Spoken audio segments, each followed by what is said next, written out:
Ini saya share screen ya. Bentar Mas, nanti kita pembukaan dulu Mas. Oh gitu. Ya, saya buka dulu ya Mas. Baik. Bismillahirrahmanirrahim. Assalamualaikum warahmatullahi wabarakatuh.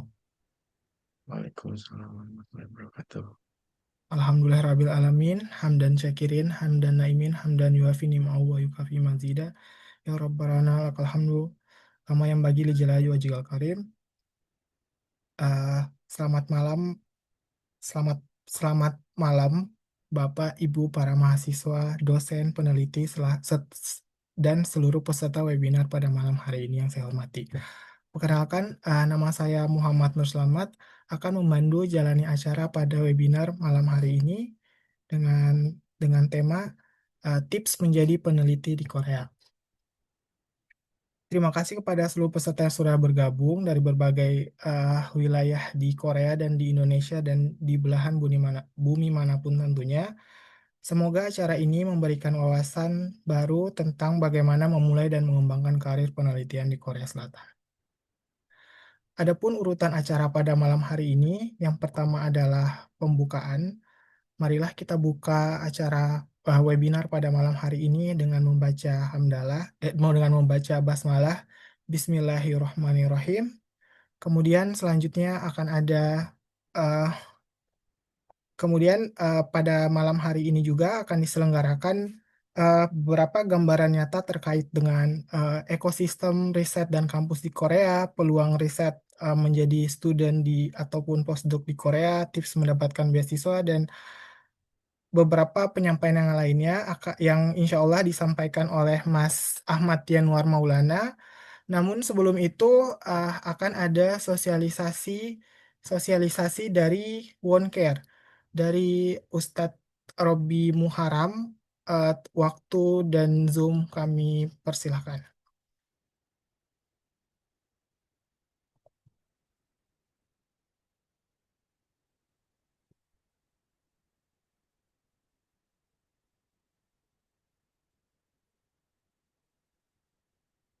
Baik, Bismillahirrahmanirrahim. Assalamualaikum warahmatullahi wabarakatuh.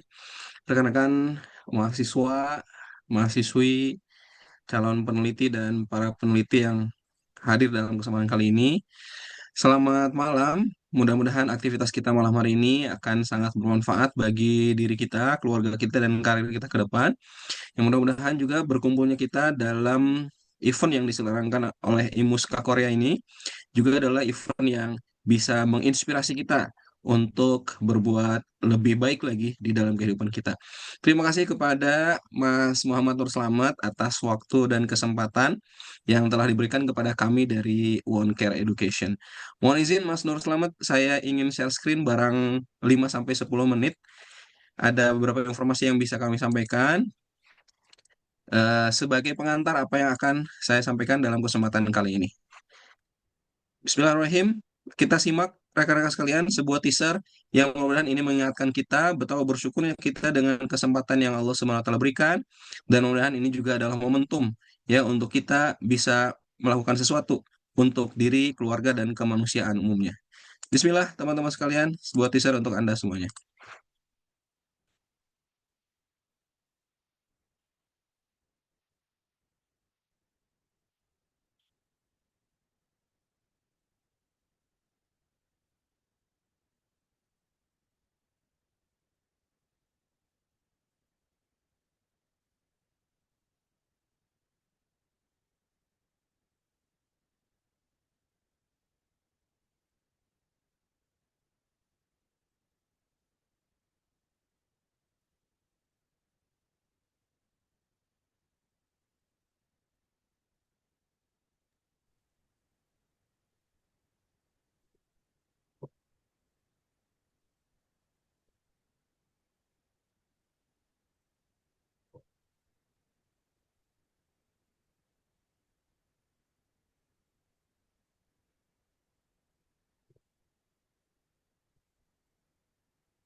Baik rekan sekalian, mohon maaf suaranya belum optimal. Ini kondisi saudara kita di Pulau Sumatera, Aceh Tamiang, Sumatera Barat dan sekitarnya yang beberapa saat yang lalu diuji oleh Allah Subhanahu wa taala dengan bencana alam yang sedemikian luar biasanya.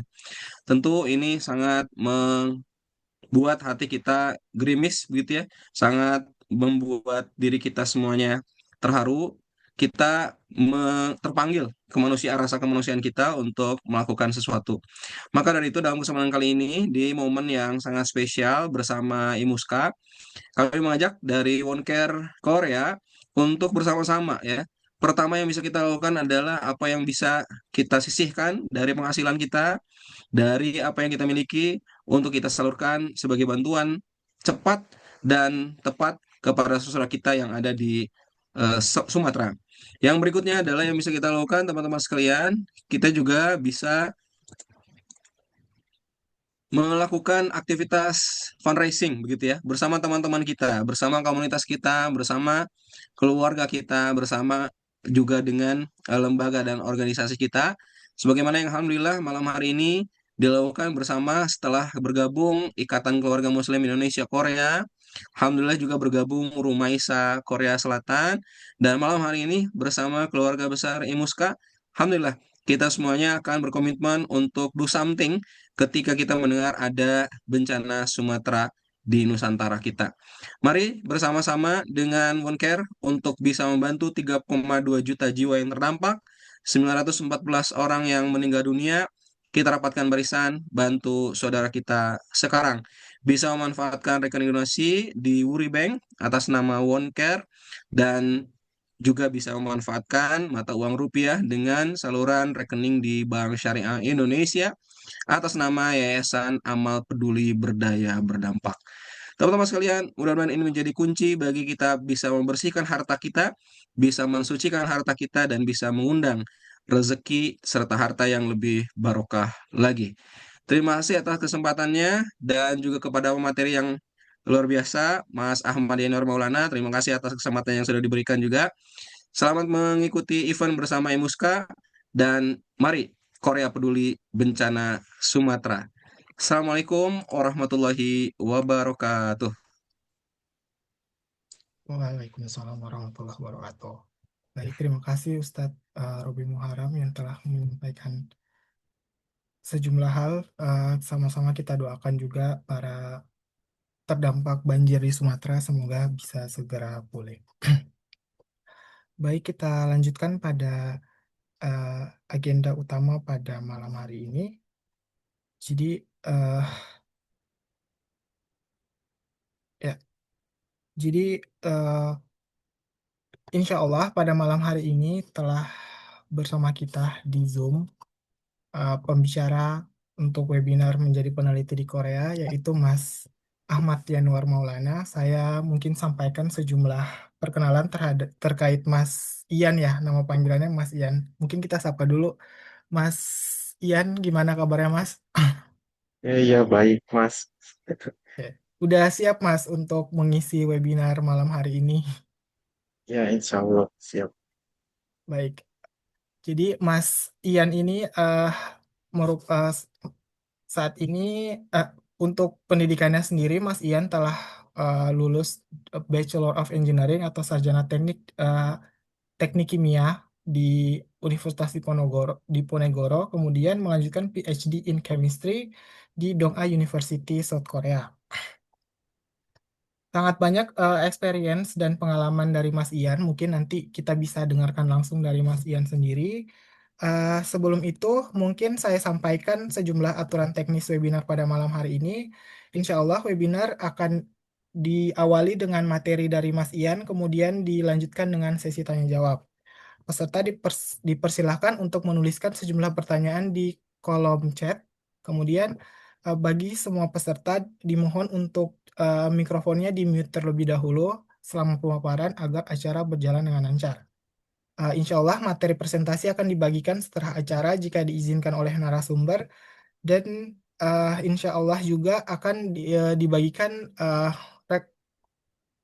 recording dari Zoom meeting pada malam hari ini setelah acara pada malam hari ini. Baik, tanpa berlama-lama, sepertinya para peserta juga udah tidak sabar untuk mendengarkan materi dari Mas Ian. Untuk itu, kepada Mas Ahmad Yanuar Maulana, waktu dan layar saya persilahkan.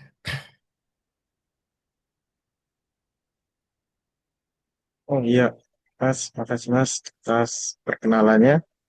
Eh ya perkenalkan, nama saya Ahmad Yanuar Mola, bisa dipanggil Ian.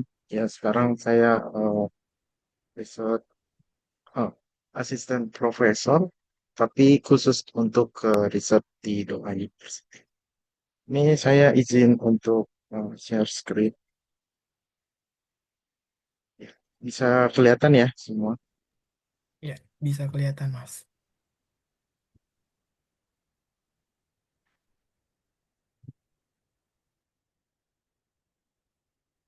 Nah, untuk teknisnya mungkin saya nggak nyiapin banyak-banyak untuk materinya karena ini kan kayak apa ya pengalaman gitu ya. Jadi eh, sepertinya lebih banyak untuk eh, sesi tanya jawab aja. Jadi eh, simple aja.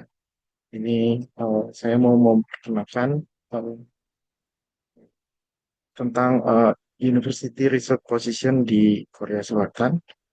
Nah, eh, buat introduction, ini eh, career track saya dulu pernah kerja praktek di Semen Kupang, terus lulus di Undip, terus lulus saya melanjutkan kerja di pertambangan, eh, ini apa namanya, bauxite smelter untuk menjadi alumina. Ya waktu itu pabriknya masih belum jadi saya disuruh sapu-sapu jalan aja dulu karena pabriknya juga belum beroperasi. Terus ya habis itu saya kerja di sini untuk cuman berapa bulan, terus mencoba menjadi traveler sambil cari kerja yang lain dan part-time. Eh, Kemudian saya alhamdulillah mendapatkan beasiswa S3 di Doha University, terus lulus dan dengan dosen saya yang sekarang saya diajak untuk postdoc dan kemudian ada bukaan untuk asisten profesor di Doha University, terus saya mendaftar di sana. Nah, ini beberapa publikasi saya. Kebanyakan saya itu fokus riset saya itu tentang energy storage material, secondary battery. Jadi eh, kebanyakan tentang baterai, material baterai. Ya. And kemudian ini job description sebagai peneliti atau asisten profesor yang fokusnya di penelitian gitu.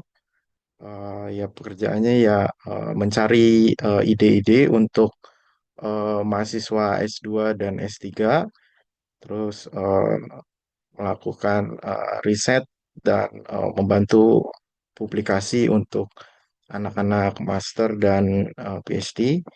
Kemudian berusaha untuk mencari kolaborasi riset funding ke company atau universitas lain.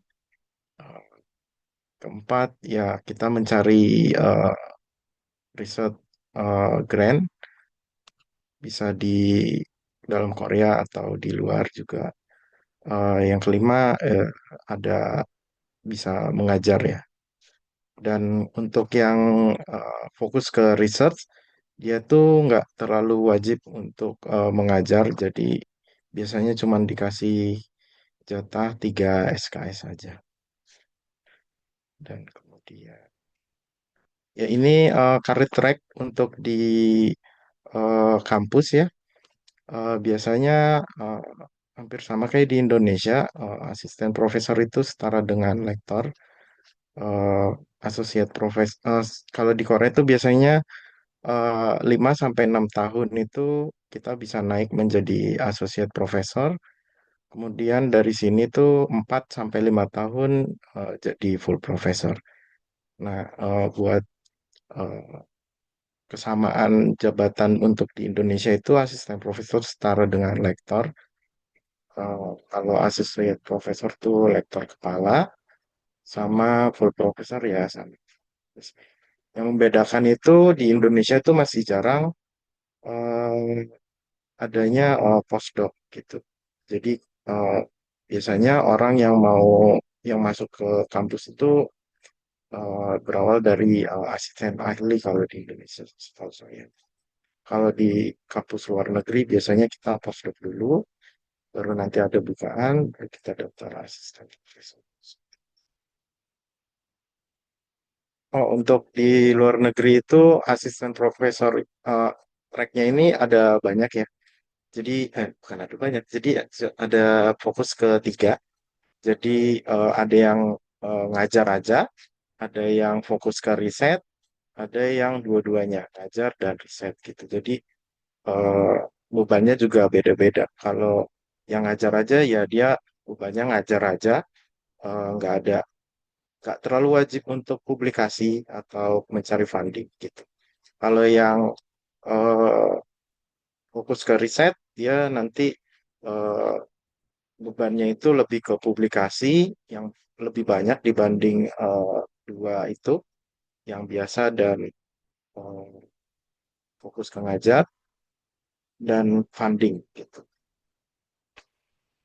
Terus ini adalah peta gaji untuk asisten profesor, associate profesor, dan full profesor di Korea. Ini kayaknya saya lupa ini tahun lalu kayaknya. Untuk di Busan ya sekitar 51 51 jutawan lah per tahun. Ya untuk full profesor ya bisa sampai 110 juta won.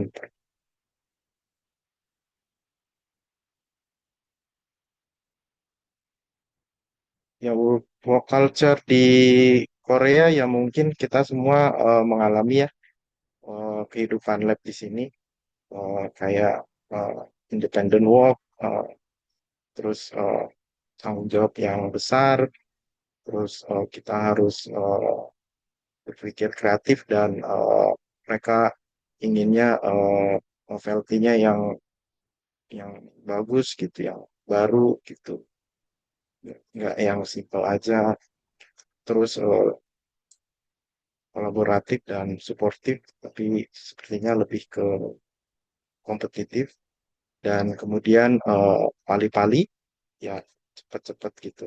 Jadi ya demanding sangat demanding sekali di sini. Untuk ya di sini untuk di Korea sendiri mungkin untuk lebih apa ya eh, pertimbangan gitu antara stay di lab yang sama atau pergi ini buat saya sendiri sih ya.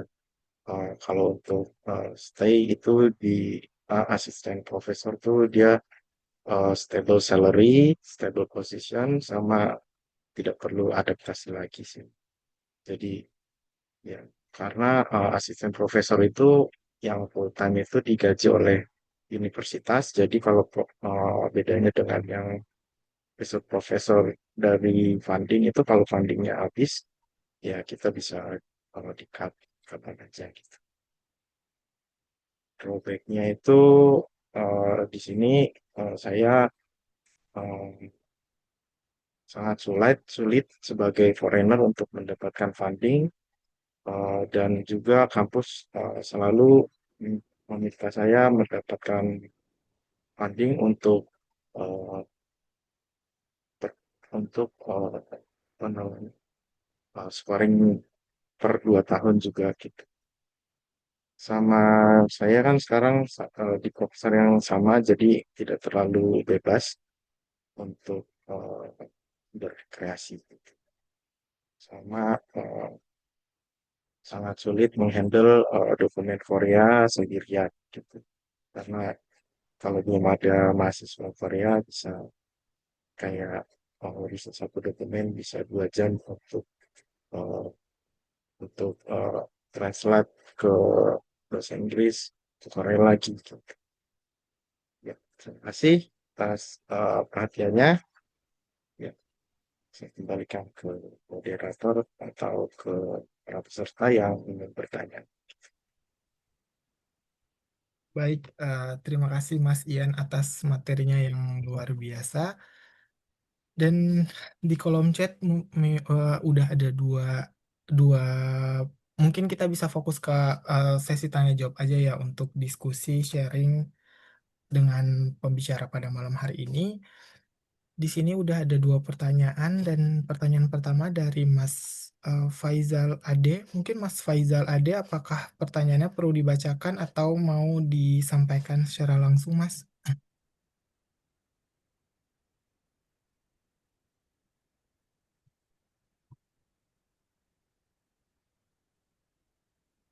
Baik, saya coba sampaikan pertanyaan dari Mas Faizal Ade. Jadi Mas Faizal bilangnya gini, Assalamualaikum Ustadz Yanuar, izin bertanya, apakah untuk mengejar karir sebagai profesor di Korea harus melalui tahap postdoc terlebih dahulu? Baik, mungkin Mas Ian boleh langsung dijawab aja.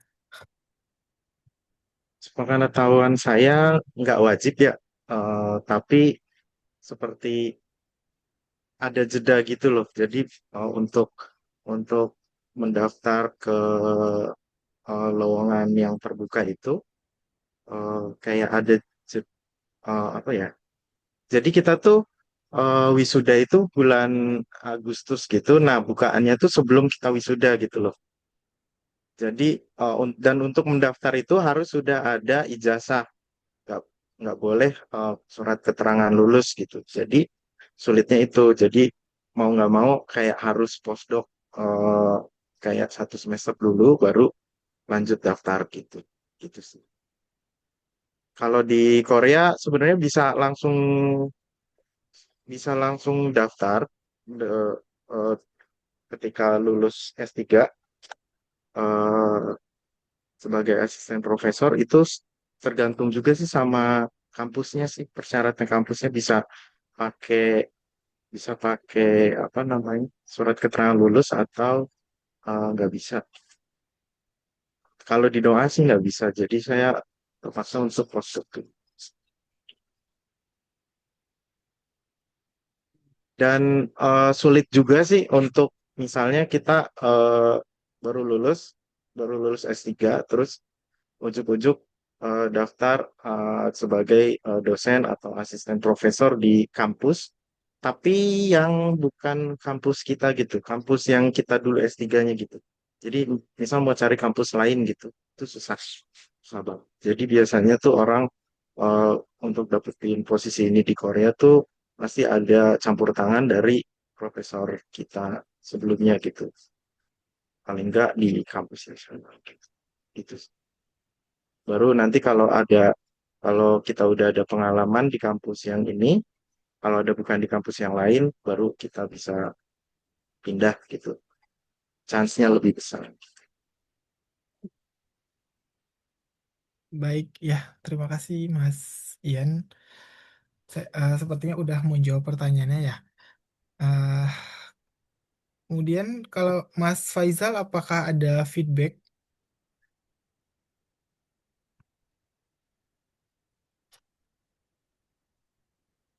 Baik, udah. Ya, untuk Mas Mbak eh, peserta webinar pada malam hari ini berada di Zoom, jika ingin bertanya juga boleh langsung raise hand gitu. Terbuka untuk semuanya dan mungkin dari Mas Mbak yang lagi stay di Indo juga kalau ada pertanyaan yang masih berhubungan tentang kuliah di Korea juga boleh ditanyakan. Eh, ya, mungkin dari Mas Mbak ada yang ingin bertanya secara langsung melalui raise hand dipersilahkan.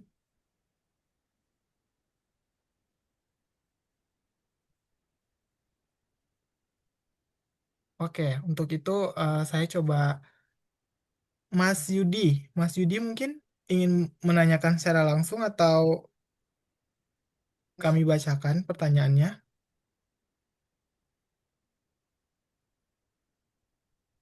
Baik. Nah, ini ada pertanyaan kedua dari Mas Yudi Afrilnando, Mas. Jadi Mas Yudi ingin bertanya ingin bertanya terkait dengan apa sih suka duka jadi asisten profesor di Korea sebagai seorang foreigner? Apakah ada syarat bahasa Korea juga? Ya, monggo Mas Ian.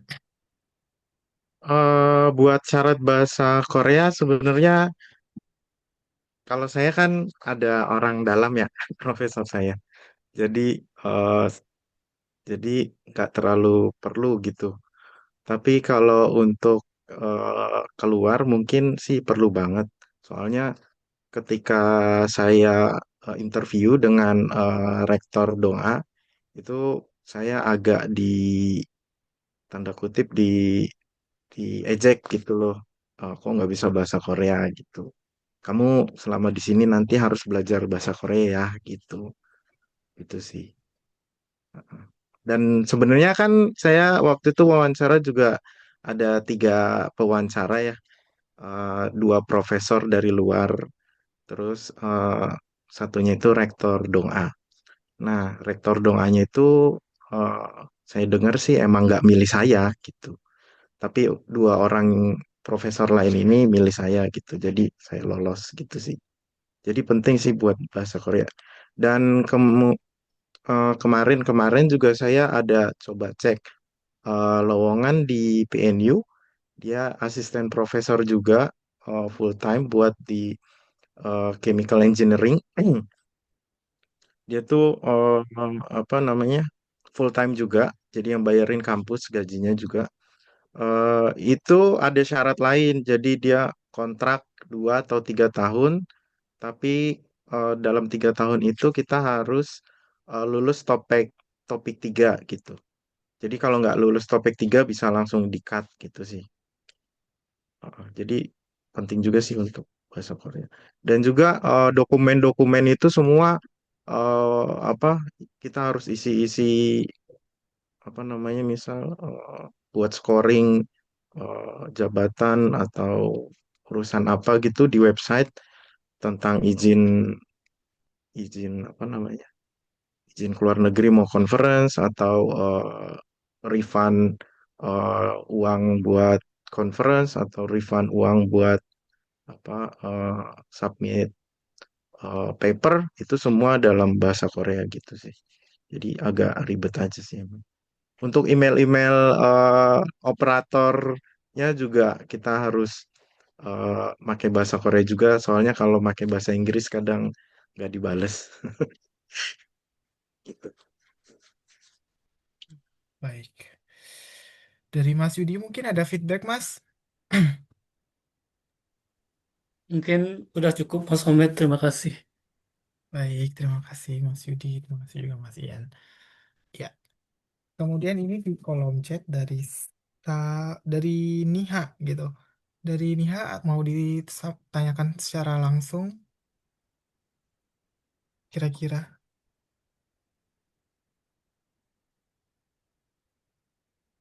Baik, saya coba bacakan pertanyaan dari Niha. Jadi pertanyaannya itu, Prof, boleh tahu gaji pokok asisten profesor dan tambahan lain gitu. Apa kemudian apa saja tuntutan sebagai asisten prof untuk yang fokus mengajar sama yang riset? Ya,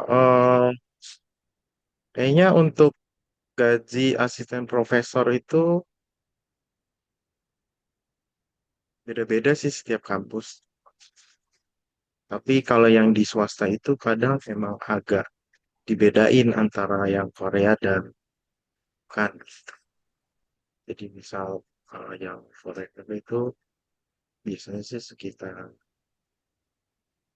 3 juta sampai 3,5 juta won gitulah untuk foreigner kalau di swasta. Tapi kalau yang di negeri setahu saya sih mereka sudah ikut standarnya gitu. Jadi bisa sampai bisa 4,5 sampai 6 gitu.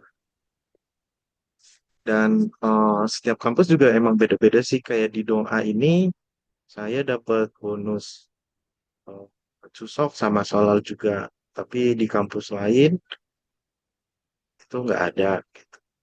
Atau di kampus negeri malah emang nggak boleh ada bonus lain selain gaji pokok gitu.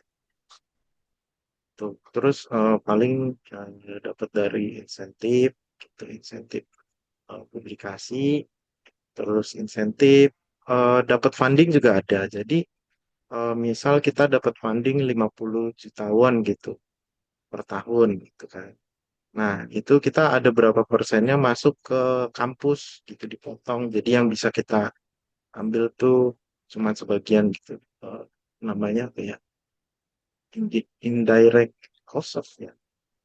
Ya. Nah, itu dari situ dari uang yang diambil kampus itu kita nanti di akhir tahun itu kita dapat juga.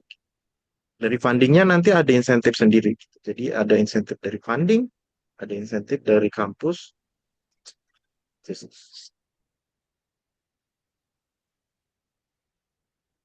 Baik. Kemudian kira-kira gimana Mas tuntutannya sebagai asisten profesor untuk yang fokus mengajar sama yang riset? Ah, iya iya. Untuk yang khusus untuk riset itu kita kalau mungkin sama juga ya, beda-beda ya. Nggak ada standar gitu untuk di Korea sendiri. Jadi kalau di kampus doa itu publikasi 600% gitu skornya, sama funding itu minimal per 2 tahun itu 50 juta won masuk ke kampus. Bukan kita yang misal kita jadi kolaboratif apa namanya, kolaboratif PI gitu di luar, tapi uangnya masuknya di luar gitu. Misal saya kerjasama sama dosen di Undip dapat 100 juta gitu, tapi uangnya masuknya di Undip, saya cuma numpang nama gitu nggak bisa. Jadi uangnya harus masuk ke kampus 50 juta. Dan scoring paper itu kayak itu juga tergantung dengan jumlah jumlah orang dan jumlah author dan ranking juga, ranking apa namanya, ranking jurnal tersebut gitu loh. Dan untuk di Korea sendiri kita beda sama di Indonesia. Di Indonesia itu lebih ngikutin ke Cimago gitu, Scopus. Kalau di Korea itu mereka lebih ke JCR gitu. Jadi yang dihitung biasanya yang SCIE gitu deh. SCIE. Jadi misal eh, jurnalnya di Cimago dia Q1, tapi di JCR itu belum ada impact factornya, belum terindeks gitu. Di JCR ya nggak bisa, nggak kehitung gitu jurnal buat scoring gitu sih. Susahnya di situ. Untuk yang ngajar biasanya dosennya ya udah ngajar aja, nggak ada tuntutan buat cari funding, buat apa namanya, buat publikasi gitu. Jadi sebenarnya lebih santai di yang teaching sih. Cuman kayaknya duitnya juga ya segitu-segitu aja. Tapi lebih santai. Jadi kayak enaknya tuh mereka seminggu kerjanya tuh nggak full, kayak misalkan nggak mungkin seminggu tuh 5 hari ada kelas terus kan. Jadi paling nggak masuk cuma 3 hari seminggu gitu. Terus 1 tahun cuman masuk 8 bulan. Soalnya kan ngajar itu cuma 4 bulan kan per semester. Itu enaknya buat yang teaching sih seperti itu. Baik. Oke. Terima kasih Mas. Oke, terima kasih Mas Ian untuk jawabannya. Selanjutnya, eh, mungkin dari teman-teman peserta webinar yang sedang stay dalam Zoom, jika ada yang ingin eh, memberikan pertanyaan secara langsung, boleh menggunakan fitur raise hand. Baik, selanjutnya saya coba bacakan pertanyaan yang udah ready di kolom chat dari Mas Viko. Assalamualaikum, izin bertanya Mas. asisten profesor di Korea itu apakah juga ada kewajiban Tridharma perguruan tinggi? Kemudian dari pihak university menilai kinerja asisten profesor yang foreigner seperti apa? Monggo, Mas. Eh, untuk yang di Korea kayaknya nggak ada Tridharma ya. Jadi ya udah. Jadi kalau yang dia fokus yang teaching, yang lecture, ya udah dia lecture aja gitu. Kalau yang funding ya dia funding aja atau yang yang yang paling tinggi itu sebenarnya yang dua-duanya gitu. Yang jadi ada tiga tipe di Korea itu. Yang dua-duanya, yang profesor biasanya gitu, yang buka lab yang profesor saya atau profesor mas-mas atau mbak sekali itu dia SKS-nya lebih tinggi apa namanya eh, kewajiban SKS-nya lebih tinggi dari yang eh, fokus di riset dan eh, tapi lebih rendah juga dari yang full lecture. Terus mereka juga dituntut untuk publikasi, tapi skornya nggak masih di bawah gitu loh, masih di bawah sama skornya saya gitu. Jadi misal saya 600, mereka tuh cuma 300 gitu. Gitu sih.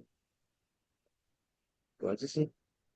Untuk yang foreigner itu kita ada ada ada penilaian setiap 2 tahun gitu. Saya bilang tadi 2 tahun itu saya eh, harus menyelesaikan publikasi dengan skor 600% dan funding 50 juta won gitu. Jadi nanti kalau eh, udah udah lulus itu eh, penilaiannya selama 2 tahun, nanti dapat 2 tahun lagi, nanti dinilai lagi, nanti 2 tahun lagi dinilai lagi, jadi total 6 tahun baru kita bisa naik ke associate professor gitu. Nah nanti untuk di associate professor itu saya dinilainya per 4 tahun kalau di Doa tuh. Jadi kalau yang asisten profesor itu dua, jadi 6. Untuk asisten profesor ke full profesor itu 4 tahun langsung gitu. Nah, syaratnya saya juga masih belum tahu sih. Cuman 4 tahun baru jadi full profesor gitu. Baik, Mas Ian. Eh, ya, Mas Viko kalau misal ada, oke. Nah, mungkin ini Mas mau mau confirm dulu. Skor 600 itu maksudnya gimana ya, Mas? Eh, jadi scoring. Jadi gitu. Kalau di doa itu, hmm, jadi misal kalau dia corresponding author itu dia skornya begini nih. Saya tulis di chat tuh ya. Coba 2 N plus 1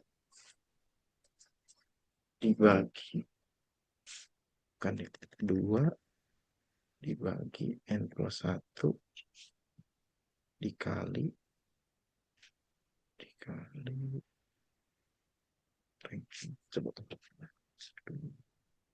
di handphone 2.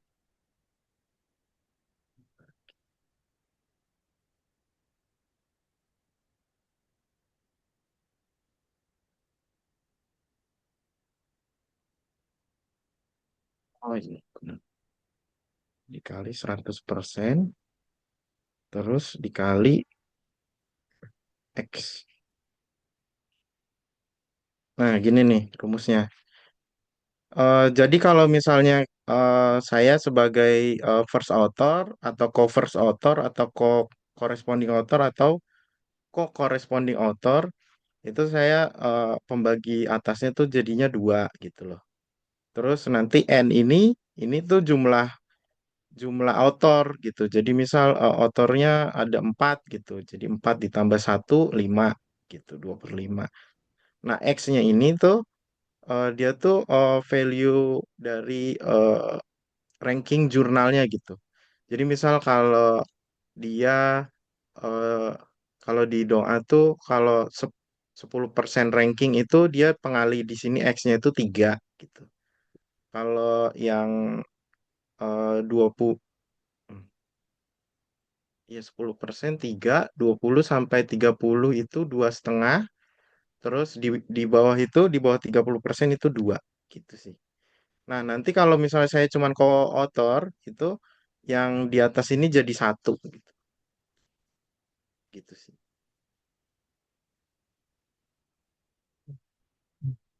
Ya, Mas. Jadi ada rumus perhitungnya tersendiri ya, Mas. Iya. Mungkin kalau secara jumlah, mungkin kalau eh, skor untuk mendapat skor 600 ini dalam 1 tahun itu minimal berapa publikasi kira-kira, Mas? Kalau kemarin saya buat selesaiin 600% itu 2 tahun. 6 kayaknya. 6 sampai 7. 6 6 sampai sampai 7 7 paper. paper. Iya. Wah, Iya. lumayan ya ternyata. Baik, selanjutnya mungkin, oh ya ini saya juga sih Mas, ini sedikit wondering. Nah, kira-kira untuk opportunity menjadi asisten asisten profesor di Korea itu apakah bisa kalau misalnya orang dari lulusan univ yang non Korea kemudian untuk apply gitu. Itu yang pertama. Kemudian yang kedua, kalau misalnya berdasarkan jenjang karirnya gitu, jenjang jenjang karir Mas Ian kan kebetulan PhD-nya di Korea juga, terus postdoc dulu, terus menjadi asisten profesor. Nah, kira-kira gimana sih cara tips and triknya biar survive dulu, survive dari tiap-tiap tahapannya, kayak gitu, Mas. Jadi kalau misalnya saya kan dari Korea ya dan dari prof yang sama gitu. Eh, jadi bisa gitu langsung gitu karena ada orang dalamnya gitu kan istilahnya. Kalau yang dari luar Korea untuk masuk ke Korea kayaknya kalau dari lulus kalau misalnya baru lulus ya baru lulus S3 itu susah. Kayaknya chance-nya kecil banget.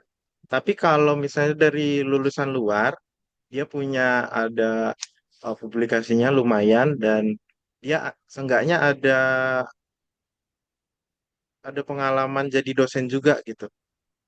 Jadi misal dia jadi dosen di univ swasta di Indonesia gitu. Lulusan S3-nya di Indonesia, publikasinya bagus banyak. Nah, dia daftar di Korea itu masih ada chance gitulah. Tapi kalau misalnya dia misal publikasinya banyak, bagus. Terus dia baru lulus S3, belum pernah jadi dosen. Terus mau jadi dosen di Korea. Nah, itu susah. Jadi seenggaknya kalau mau apa namanya, mau cari lowongan jadi dosen di luar negeri, seenggaknya jadi dosen dulu entah di mana gitu. Jadi survive dulu jadi dosen. Misal kita lulusan Korea nih, S3, terus udah gak enak banget lah sama profnya, nggak mau postdoc di situ, nggak mau lanjut sama dia. Ya udah kita pindah ke ke univ lain tapi sebagai postdoc dulu gitu. Nanti misal di situ kita dilihat bagus, mungkin profnya akan eh, nawarin untuk jadi dosen di situ gitu. Itu sih. Nggak bisa kayaknya agak susah sih kalau bisa baru lulus terus mau pindah ke luar kampus tapi jadi asisten profesor gitu. Jadi seenggaknya postdoc dulu, nanti dilihat bagus baru ditawarin gitu sih. Untuk sebagai foreigner ya. Baik, baik Mas. Nah, kalau misalnya itu gimana sih caranya biar survive gitu di masing-masing tahapan? Misalnya survive di S3-nya dulu, terus postdoc biar lebih lancar gitu karirnya untuk menjadi asisten profesor. Kira-kira gimana Mas untuk environmental di Korea ini? Survive-nya ya tahan banting aja sih. Iya, heeh. Jadi di sini kan apa ya, tidak menentu ya profesor itu kadang baik kadang gitu. Ya kita tahan-tahan aja, sabar. Terus yang penting kerjaan selesai sih. Udah gitu aja. Baik. Banyak belajar aja. Banyak healing sama warga teman-teman aja gitu. Ya nggak terlalu stres gitu sih. Ya soalnya mau diapain lagi? Harus benar-benar tahan banting ya, Mas. Iya, ha-ha. Siap. Nah, baik, mungkin kita lanjut ke pertanyaan selanjutnya. Kebetulan udah ready di kolom chat dan juga saya mau menyampaikan jika teman-teman ada yang ingin bertanya secara langsung, boleh boleh langsung. Oke, boleh langsung raise hand jika ingin bertanya secara langsung atau langsung diaktifin mikrofonnya. Dan juga eh, boleh juga jika nggak bisa secara langsung juga masih boleh untuk bertanya di kolom chat, nanti kami bantu bacakan. Baik, di sini udah ready lagi pertanyaan Mas dari Ayah Asdi gitu. Pertanyaannya yaitu apakah ada target publikasi tahunan yang bisa ditetapkan untuk asisten profesor di Korea gitu. Jadi apakah ada target publikasi tahunan untuk menjadi asisten profesor di Korea? Misal di Indonesia kan tiap jenjang level asisten ahli, lektor, lektor kepala hingga guru besar masing-masing berbeda targetnya. Ya. Kira-kira gimana, Mas? Kayaknya sama, jadi stagnan dia kayaknya. Jadi eh, kayak yang saya bilang eh, sebelumnya gitu loh. Dengan skor itu kita ada 600, 600, 600 gitu untuk asosiat. Terus nanti untuk di asosiat nanti dia ada presentasinya sama sih. Jadi kayaknya 200, eh, oh ya 600 lagi untuk publikasi baru jadi full professor. Terus untuk di full professor itu dia kayaknya kalau kalau untuk di Korea dia udah agak stable ya. Jadi ya udah dia nggak ngapa-ngapain juga dapat gaji sih. Yang penting ngajar gitu. Oke. Ya, Baik. soalnya ada di kampus juga dia udah full profesor, dia udah nggak mau pusing buka lab, cari funding, udah ngajar aja, duitnya udah cukup.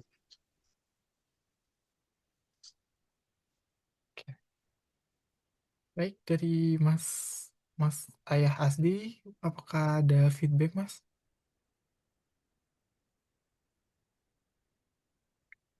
Oke, terima kasih. Ya, selanjutnya dari Mas Doni Nurdiansah gitu. Untuk pertanyaannya yaitu untuk publikasi apakah ada minimal misal terindeks Scopus Q1 sampai Q4 atau Jurnal Nasional Korea dan lain-lain.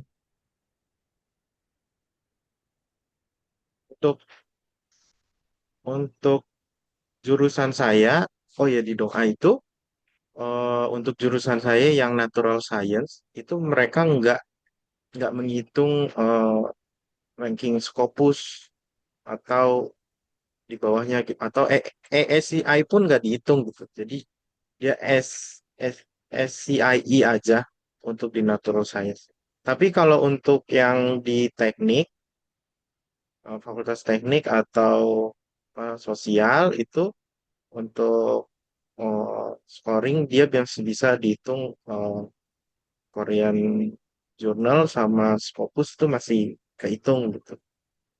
Nggak salah skornya tuh pengalinya tetap dua gitu. Yang tadi yang X-nya itu dua.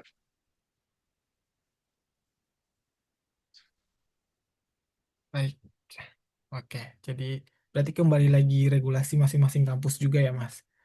Iya. Oke, siap. Ya.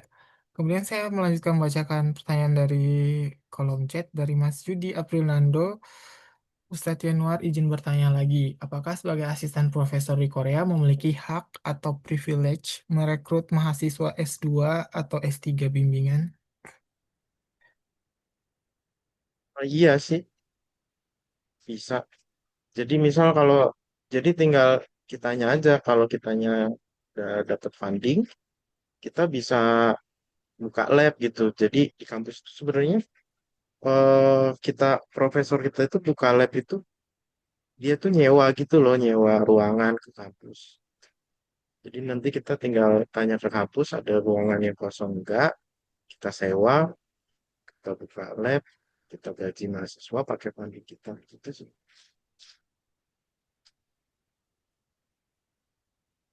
Berarti Tapi jawaban kayaknya kalau oh ya, tapi kayaknya kalau di kampus saya yang di Doa itu yang fokus ke teaching itu nggak bisa.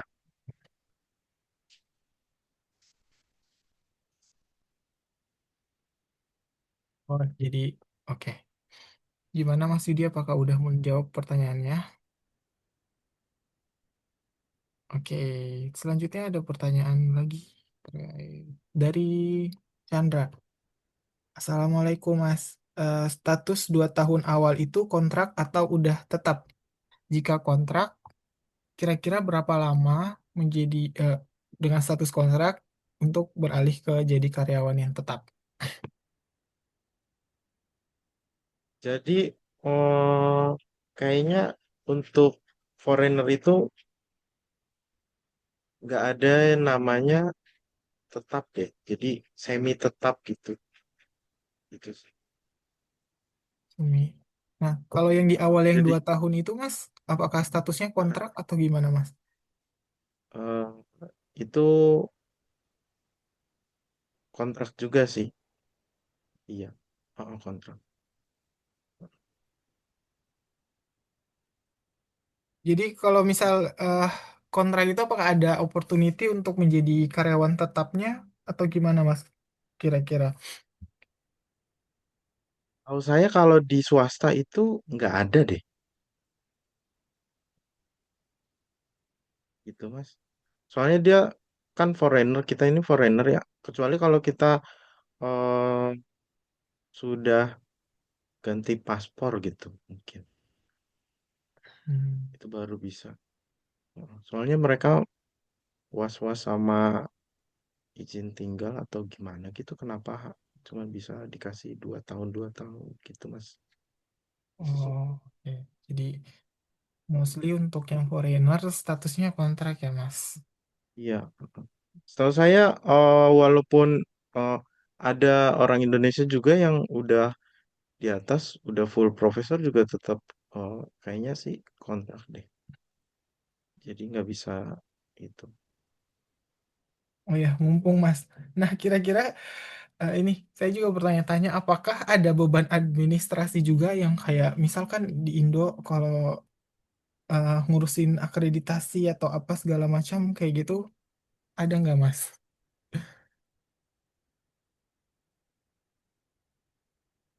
Nggak ada sih. Kalau saya nggak pernah disuruh sih. Heeh. Berarti nggak ada ya, alhamdulillahnya nggak ada. Berarti kalau misal yang asisten profesor yang ngajar, ngajar, kemudian yang riset juga riset seperti itu ya, Mas. Iya. Heeh. Oke, dari Mas Chandra kalau misal ada feedback, oke, nggak ada. Nah, selanjutnya ada pertanyaan dari Mas Faizal. Mas Faizal, Sheikh Maulana izin bertanya lagi, apakah selama jadi profesor, profesor pernah mengalami isu rasisme di lingkungan kerja?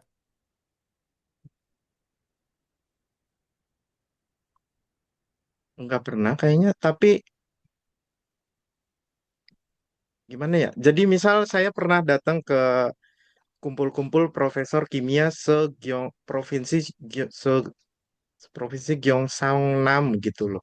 Jadi ada dari kampus-kampus dosen-dosen kimia dari kampus-kampus lain datang kita makan-makan gitu. Karena saya foreigner sendiri, terus meja dosen-dosen kampus saya dong itu udah penuh. Saya di meja lain. Nah itu nggak ada yang mau ke meja saya gitu loh. Jadi makanan itu kayak kayak buat saya sendiri gitu. Tapi pas mau makan gitu, tiba-tiba ada kayaknya dia tuh yang eh apa ya, yang petingginya gitu. Dia tuh tiba-tiba ngajakin dua profesor gitu, udah kamu di sini aja gitu. Gitu. Jadi dia dipindah dari bangku lain ke tempat saya gitu. Jadi ya ada kayak sedikit sih, ya kayak gitu sih. Entah nggak nyaman karena saya foreigner, jadi ngobrolnya kurang asik atau gimana gitu. Karena mungkin mereka ngertinya saya nggak tahu bahasa Korea gitu. Gitu sih. Lebih ke situ sih kalau kalau itunya lebih kayak ke kumpul-kumpulnya gitu sih. Hmm, oke Mas. Next, ada pertanyaan dari Matthew. Izin bertanya, apa perbedaan terbesar antara dunia riset di Korea dan di Indonesia?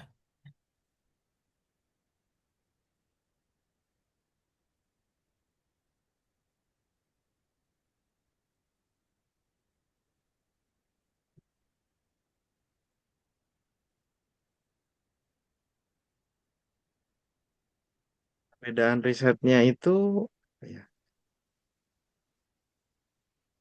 kalau di Korea itu lebih beneran cari yang baru gitu loh Mas. Jadi novelty-nya eh, harus yang tinggi gitu. Baru kita mulai. Jadi kita eh, studi dulu, studi kelayakan atau studi kebaharuan gitu kita pelajari apa yang eh, udah dilakukan, apa yang belum gitu. Baru kita lihat novelty-nya bagaimana, baru kita mulai gitu. Kalau yang di Indonesia itu mungkin karena dana juga gitu. Jadi nggak terlalu mementingkan itu gitu loh. Dan yang penting luaran buat fundingnya mencukupi gitu loh. Kalau di Indonesia gitu sih saya lihatnya. Jadi eh, misal kayak eh, di Indonesia tuh dapat funding 100 juta gitu misal. Nah, itu karena gaji dosennya kecil, jadi buat penelitian 30% aja lah gitu. Gitu sih. Kebanyakan kayaknya seperti itu sih. 30%. Jadi karena 30% itu dari funding, kita juga apa ya, hasilnya juga nggak maksimal gitu. Jadi kayak misal kita butuh ini nih, di penelitian ini kita butuh mempelajari ini dengan analisa XPS atau Raman gitu. Mereka bilang, wah nggak ada duitnya, udahlah pakai ini aja gitu. Submitnya juga keluarannya Q3, Q2 gitu nggak apa-apa gitu. Gitu sih. Kalau di Korea tuh memang harus detail gitu kita ada yang bisa masih bisa dipelajari ya udah kita teliti lagi gitu. Jadi satu penelitian tuh bisa satu proyek tuh bisa 2 tahun, 3 tahun gitu baru kelar. Kalau yang di Indonesia tuh harus kayak 1 tahun tuh harus sudah kelar gitu loh. Fundingnya juga di Indonesia tuh kayak 2 bulan, 12 bulan gitu. Kalau di Korea kan 2 tahun, 3 tahun gitu kan. Gitu juga sih. Jadi di Indonesia tuh kayak buru-buru gitu juga sih sebenarnya. Kayak ini tuh masih belum selesai loh gitu. Tapi yang orang di Indonesia, eh, tapi kita udah dikejar deadline kalau ini nggak selesai kita nggak bisa daftar funding buat tahun depan gitu. Gitu sih jeleknya di Indonesia tuh ya tahun juga gitu juga sih. Itu sih Mas. Baik, Mas.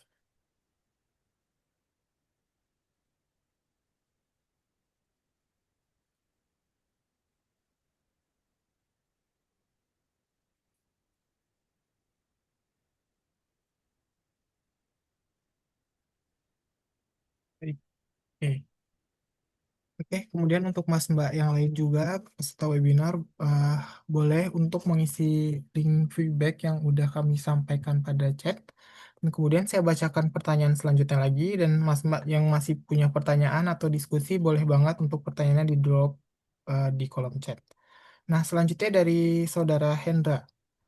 Nah, pertanyaannya yaitu apa tips and trick untuk menulis introduction education and research plan ketika mendaftar asisten profesor?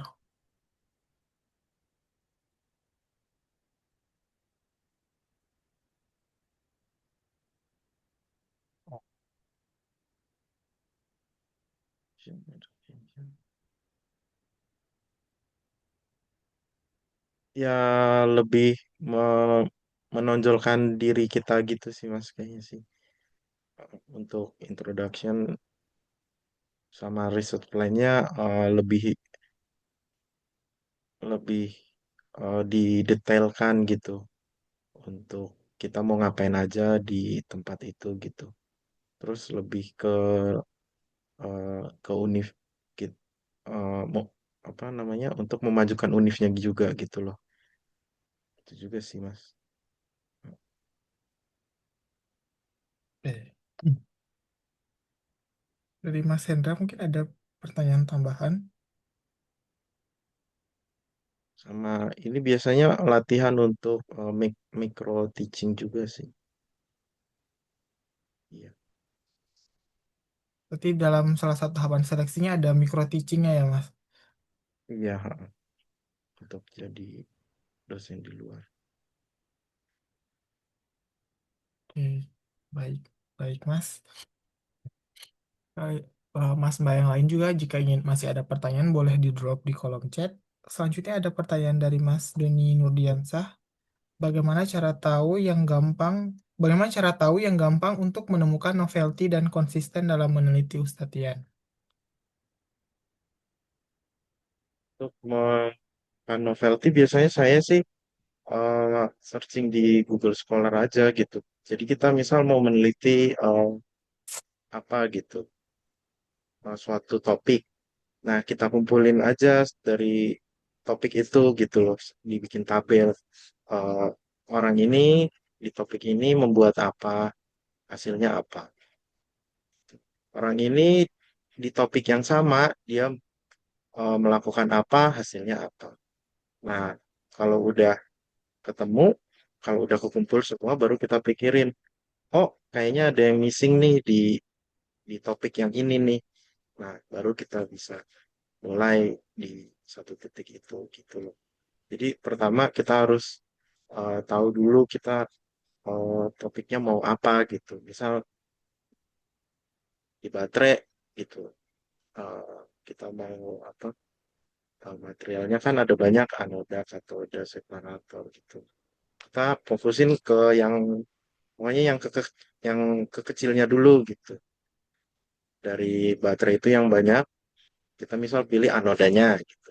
Nanti di anoda sendiri itu ada banyak macam material. Nah, kita pilih materialnya apa gitu. Misal mangan oxide gitu. Nah, di mangan oxide ini di sistem apa?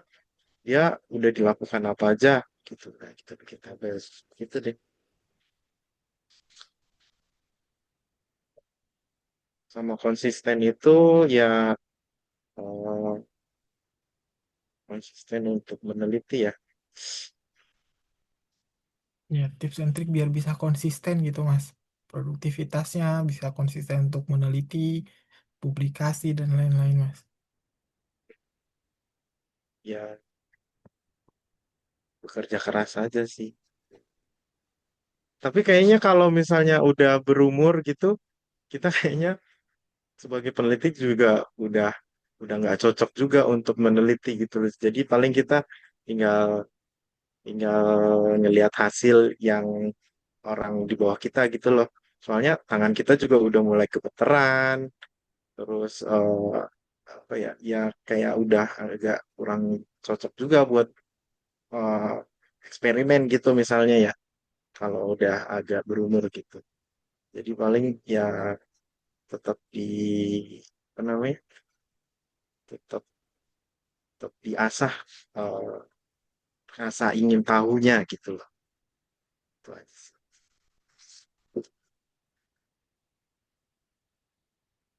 Jadi meneliti itu asik loh. Gitu.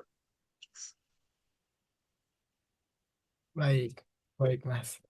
Ya, selanjutnya saya sampaikan pertanyaan dari Mas Reza Asriandi. Prof. Ian, bagaimana prospek orang Indonesia untuk menjadi profesor di Korea di waktu yang akan datang? Prospeknya sangat besar ya, karena akhir-akhir ini udah banyak lowongan itu untuk program internasional gitu loh, internasional. Jadi kalau zaman dulu itu di Korea itu kita kalau mau lulus S1 kan harus ada lulus topik dulu baru bisa lulus kan gitu. Nah, kalau yang sekarang itu eh, yang jurusan untuk internasional itu dia nggak butuh topik lagi gitu, dan untuk yang internasional itu juga kita yang dibutuhin juga dosen-dosen foreigner yang jago bahasa Korea dan tahu di bidangnya gitu. Misal kan eh, nggak harus, oh ya nggak saingan gitu loh sama orang-orang bule yang ngajar-ngajar bahasa Inggris ke orang Korea gitu loh untuk jadi dosen. Kan mereka kan biasanya kan juga jadi dosen tapi cuma ngajar bahasa Inggris kan. Tapi kalau untuk yang di kampus, misal jurusannya biologi gitu. Nah, itu dia buka yang internasional.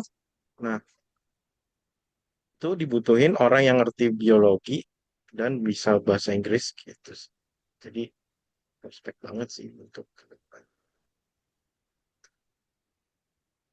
Karena populasi orang Korea juga turun gitu. Baik. Ya, terima kasih Mas Ian. Selanjutnya mungkin ini ada pertanyaan terakhir yang di kolom chat. Pertanyaannya yaitu, apakah diperlukan pengalaman postdoktoral atau research profesor terlebih dahulu selama beberapa tahun untuk bisa mendaftar menjadi asisten profesor? Balik lagi gitu. Jadi, eh seenggaknya kita harus ada eh, pengalaman untuk mengajar. Pengalaman untuk mengajar itu didapatkan ketika kita menjadi dosen. Gitu. Jadi seenggaknya kita harus mendekati profesornya dulu gitu loh. Nah, untuk mendekati profesornya yang udah ada di situ, kita tuh harus apa ya? Ya, harus daftar sebagai postdoc dulu gitu di situ. Nggak bisa langsung ujuk-ujuk kita pindah ke situ sebagai asisten profesor gitu.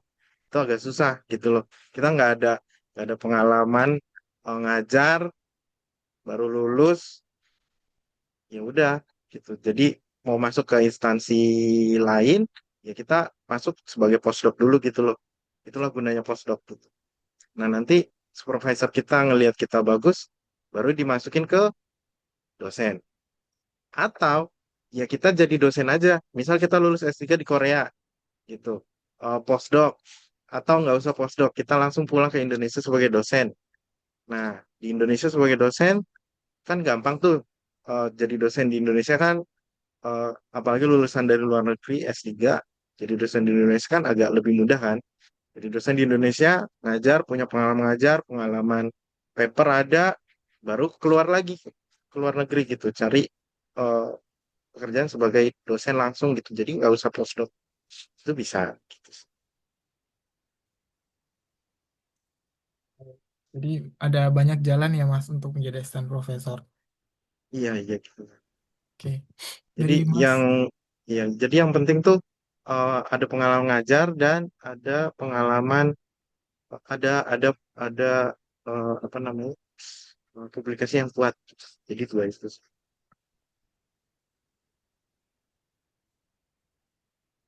baik. Ya.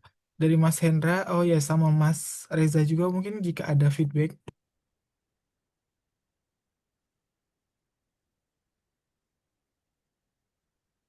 Ya, selanjutnya mungkin Mas ini saya sampaikan dari Mas Doni lagi. Kalau oke, dari Mas Reza. Oke, Mas Reza. Ya, dari Mas Doni, kalau daftar dosen di Indo dulu, beberapa univ menerapkan denda atau penalti kalau masih di masa kontrak. Oh, ini pernyataan ya. Oh ya, atau mungkin Mas Ian mungkin mau cerita sedikit terkait sejumlah informasi katanya kalau misal di Indo itu beberapa univ menerapkan denda atau penalti kalau masih di masa kontrak, Mas. Jadi Nah, gimana tuh ini tips and triknya? Kalau kita sebenarnya pengen stand profesor di Korea gitu.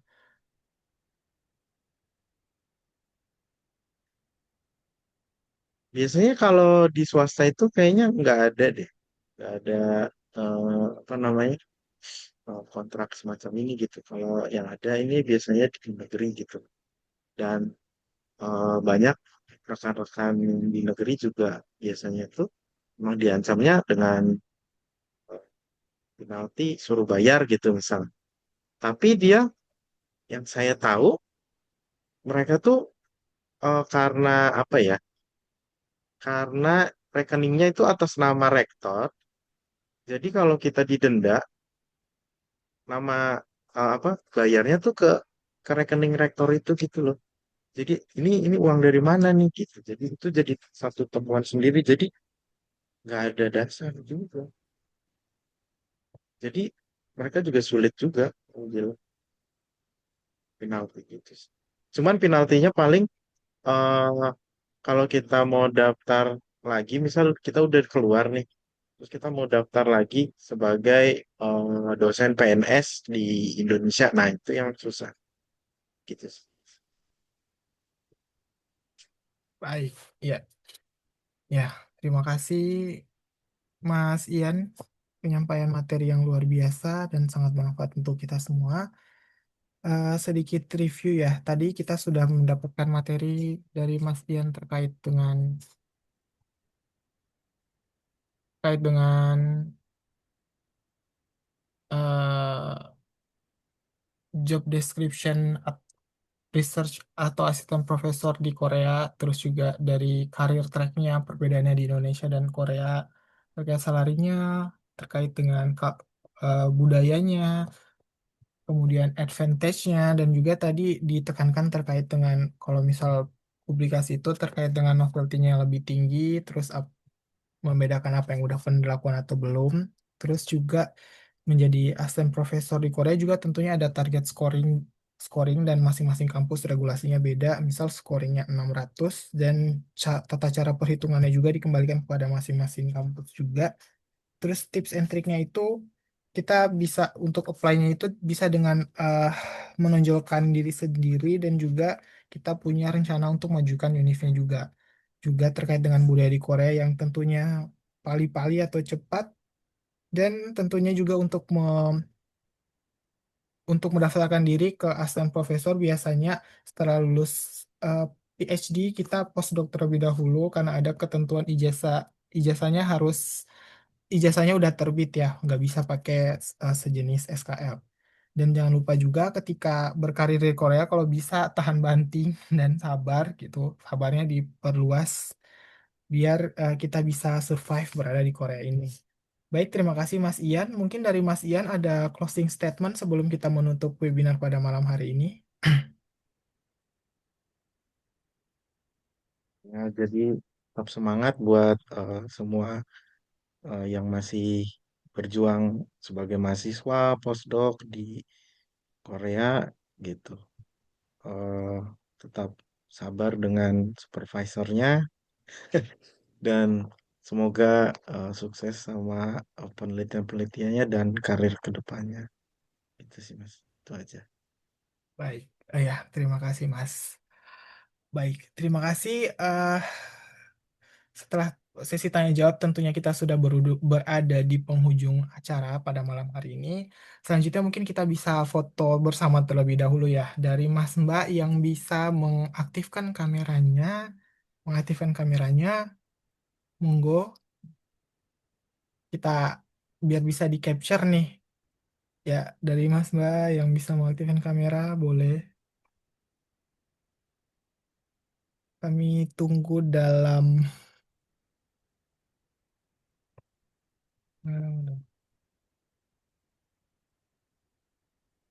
Oke, Mas Mbak yang bisa mengaktifkan kameranya bisa diaktifkan.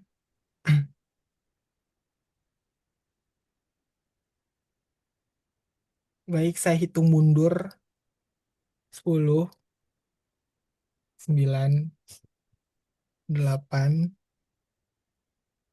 7, 6, 5, 4, 3, 2, 1. Oke. Sekali lagi yang bisa mengaktifkan kameranya, monggo diaktifkan. Untuk slide pertama saya aba-aba. Satu, dua, tiga.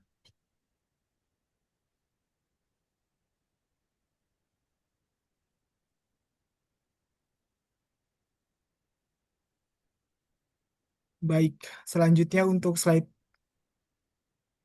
Oke, tersisa satu slide aja. Baik, ya terima kasih Mas Mbak yang udah mengaktifkan kameranya.